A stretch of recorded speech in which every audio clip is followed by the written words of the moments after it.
बहू, तुमने सब्जी में अजवाइन क्यों डाल दिया? तुम जानती हो ना, मुझे इससे एलर्जी होती है।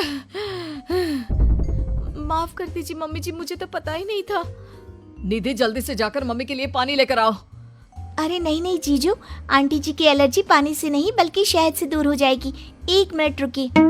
अंजलि दौड़ कर जाती है और शहद लेकर आती है। लेकिन तुम्हें इसके बारे में कैसे पता? बस ऐसे ही।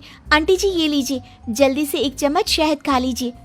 अब देखिए थोड़ी देर में आप ठीक हो जाएंगी।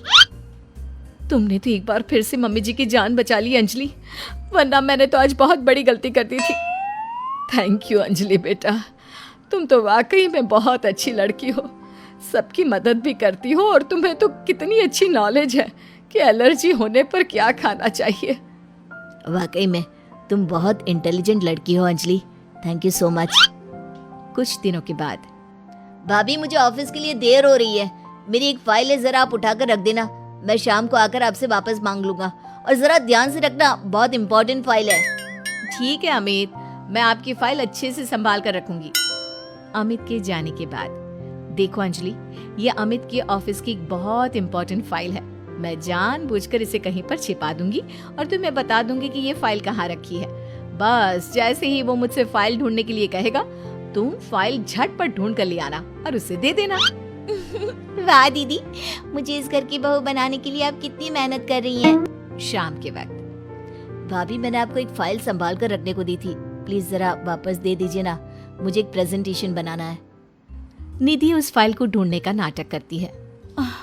क्या करूं देवर जी, आपकी फाइल मिल नहीं रही मुझे। अरे भाभी ये आप क्या कह रही हैं?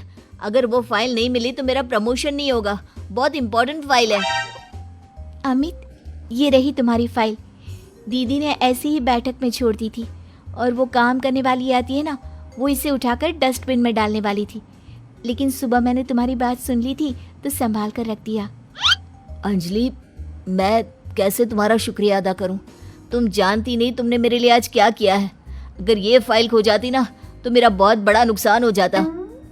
देवर जी, मैं तो आपसे पहले से कह रही थी, मेरी बहन अंजलि बहुत अच्छी है। वाकई में बहुत समझदार और इंटेलिजेंट लड़की हो तुम। हमारे फैमिली के लिए कितना कुछ कर रही हो, पहले मम्मी को बचा लिया और आज मेरी फाइल। अगले दिन, मुझे लगता है कि अमित भी अंजलि को धीरे धीरे पसंद करने लगा है। तुमने फिर से वही कहानी कहना शुरू कर दिया। मैंने कहा ना, अंजलि की शादी अमित से हम नहीं करवाना चाहते। देखो बेटा, तुम्हारी बहन बहुत अच्छी है, लेकिन फिर भी मैं अमित के लिए किसी दूसरे घर की लड़की लाना चाहती हूँ। एक ही घर की 2 लड़कियां मुझे अपनी बहू बनाकर नहीं लानी। मम्मी जी, मेरी बहन ने आपके लिए इतना कुछ किया और फिर भी आप उसके साथ ऐसा कर रही हैं। तुम गलत समझ रही हो निधि, ये बात तो हम लोगों ने तुम्हें पहले ही कह दी थी। तुम्हारी कोशिशें बेकार है, ऐसा कुछ नहीं होने वाला निधि। देखा दीदी, तुम्हारे सब कुछ करने के बाद भी तुम्हारे ससुराल वाले मुझे इस घर की बहू बनाने के लिए तैयार नहीं है। लगता है अब एक आखिरी खेल खेलना पड़ेगा और देखना, उसके बाद सब ठीक हो जाएगा। मजबूरी में मेरी सास को अमित के साथ तुम्हारी शादी करवानी पड़ेगी। लेकिन दीदी, अब आप क्या करने वाली हैं? कल रात को जब अमित ऑफिस से देर से लौटेगा तो उसके खाने में बेहोशी की दवा डाल दूंगी। तुम चुपचाप उसके कमरे में उसके बेड पर जाकर लेट जाना, कुछ करने की जरूरत नहीं है, बाकी का सारा काम मैं संभालूंगी। निधि और अंजलि मिलकर अमित को फंसाने का प्लान बनाते हैं। दोनों अमित के खाने में बेहोशी की दवाई डाल देते हैं। भाभी, बड़े जोरों की भूख लगी है। दीदी तो सो गई है, आपके लिए खाना मैं लगा देती हूँ। हाँ हाँ बिल्कुल। वैसे रात काफी हो गई है, तुम सोई क्यों नहीं? मैं तुम्हारा इंतजार कर रही थी, सोचा तुम ऑफिस से लौट कर आओगी, खाना कौन देगा, बस इसीलिए। तुम कितनी अच्छी हो अंजलि, सबका कितना ख्याल रखती हो।